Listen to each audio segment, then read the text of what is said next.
Shout out to my mom for showing me what a boss woman is. Hello everybody and welcome to my YouTube channel. My name is Naya Chung, and if you don't know, I go by Legally Naya, and I'm a part-time third-year law student, and I am finally in my last year of law school. As you know, and if you don't know, go watch my part 1 to my law student and law school tips, because I really laid down the roadmap, and this video is really about networking, something that is very, very, very important for law students and something that you should be doing right now. Everybody in law school should be networking. Your network is your net worth. Remember that. And sometimes it's not what you know, but who you know. Remember that too. But anyways, today I want to talk about networking and just the opportunities to help somebody land an internship, a job, anything that you're kind of looking for, a mentorship, and ways that I've received opportunities outside of just the traditional application and things like that, because networking is a 24/7 job. But anyways, stay tuned for all my tips. So we're going to start off light just because I need to make sure that you're willing to stay in this whole video. Yes, I know. Sorry. So to begin, I want to just start by saying that join clubs that you are interested in and go to the events. And the reason why I say this is because if you want to be an entertainment lawyer, then you need to be in the entertainment club. So when they have entertainment events, you get to meet all the entertainment lawyers that they're bringing to you to school. So whatever your interest is, go join those clubs and then go to your school's events through your clubs. That way you can network even more, meet law students who are interested in going into that field in your own school, and 2, you can meet the attorneys or the judges or whoever comes through that program, and you never know who's going to walk through that door. So always be presentable, always be ready to strike conversation, and that's going to be one of the things in the end that we talk about. My second piece of advice is to join your state bar and go into the section that you actually want to pursue your career in. So kind of like my first piece of advice with joining clubs at school, you want to join your state bar, and then you want to join the sections that relate to you. Like there is a sports and entertainment law section of the Florida bar. I live in Florida, so guess what? You want to join that bar because instead of it being all law students, that's where all the attorneys are at. And if you're trying to look for networking, if you're trying to look for a job, if you're trying to look for a work opportunity, if you're trying to look for an internship, those are the best places to get that knowledge, to get that advice, and also just to meet attorneys in both an informal and formal way where they get to know you and they get to meet you and they get to just not meet you based off your resume, but also just meet you as a person. And I've had many opportunities where just meeting somebody informally like that has made it lead to a deeper connection, because now they like you as a student and as a person, and they can see yourself maybe in their office or in their firm or just under their wing. So join your state bar, join the organizations that you like, and just don't network with law students, network with attorneys. That's the biggest thing. You want to network with attorneys. You want to network with the people who are doing the hiring.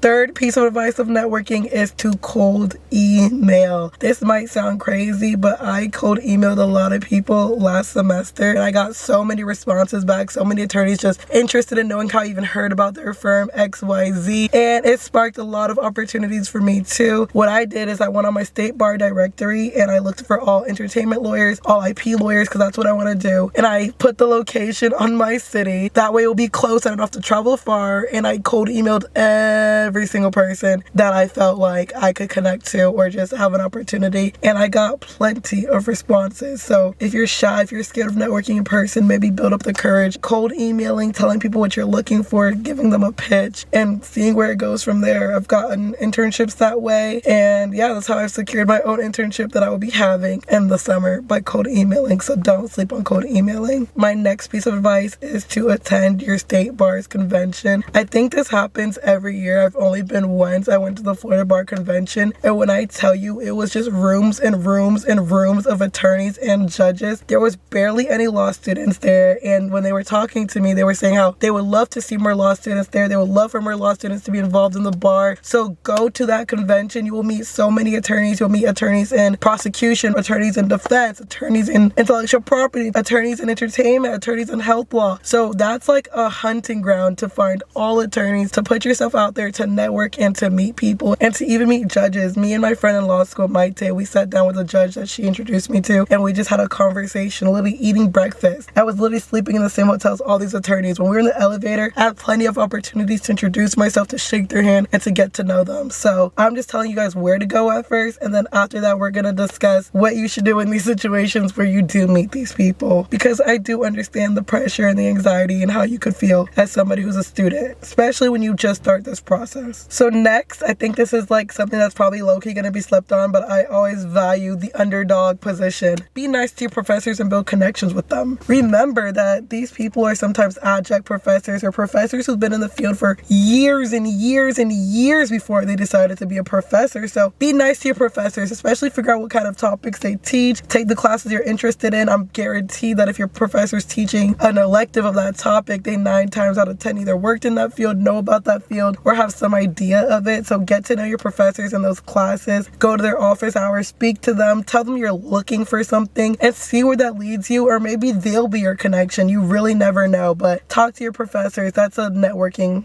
event too. Get to know your professors. The next thing I want to say is to intern or to take on a legal clinic, because all of that is very important. I really feel like that's where my confidence grew in speaking to attorneys and just networking. It all started from my legal internship that I had at the Dial Clinic at the school I go to, and it just gave me confidence, and they're the ones who actually took me to the Florida Bar Convention, and I was able to shake their hands, meet so many attorneys, and be introduced through a professor and by a lawyer, and that just changed the game for me even more. But intern. These attorneys know their own connections. You get to hear other attorneys in the office. You get to know all these people, and if you connect very well, you never know where that can go. And just, that's a connection right there. Then maybe their connections can become your connections, or maybe you're invited to things through them, and now you're connecting even more. So don't sleep on interning and your clinics. Actually, my clinic is where I got the confidence to start cold emailing and doing everything that I'm doing now. And just, so don't sleep on that for sure. Shout out to you, Professor Deeds, Professor Rangel, and Professor Markowitz. The next tip is to go on LinkedIn. As you all know, LinkedIn is a professional place. Connect with your fellow law students. Add your law students that go to your school on there, and add the people in your field, or just add people all around that you see, because you never know who they know too. And even if you have an attorney and they're not in your field, poke around and see if they know somebody that does what you want to do. And go from there. Maybe you can send somebody a little note on LinkedIn. I feel like it's more informal. And instead of like a cold email, it's just like, hi, I'm an introduction, and based on your bio and, your stats and your LinkedIn resume, that could determine where you guys can go to. Maybe put looking for internship. Just think about ways of connecting. Another thing I will say is to put yourself in organizations that deal with lawyers, that deal with anything that you have an interest in. It doesn't even have to be based on your career field. It could be maybe, I'm a Black woman. It could be the Women's Lawyers Association. It could be the Black Lawyer Association. And you can meet like people in different fields. You're going there based on a shared cultured experience. You might leave there with somebody in the field that you want to do. So put yourself everywhere, put yourself anywhere that you're comfortable. And one thing I will say, my first networking, you guys pray for me, was the Florida Bar Convention, where there was millions of attorneys and judges. And I'm going to be real, I did not know what to do for all. But luckily, my friend Maite was really natural, really knew what to do. And I learned a lot from her. And so I'm going to give you some tips on what to do when you're in these situations. First of all, go up to them.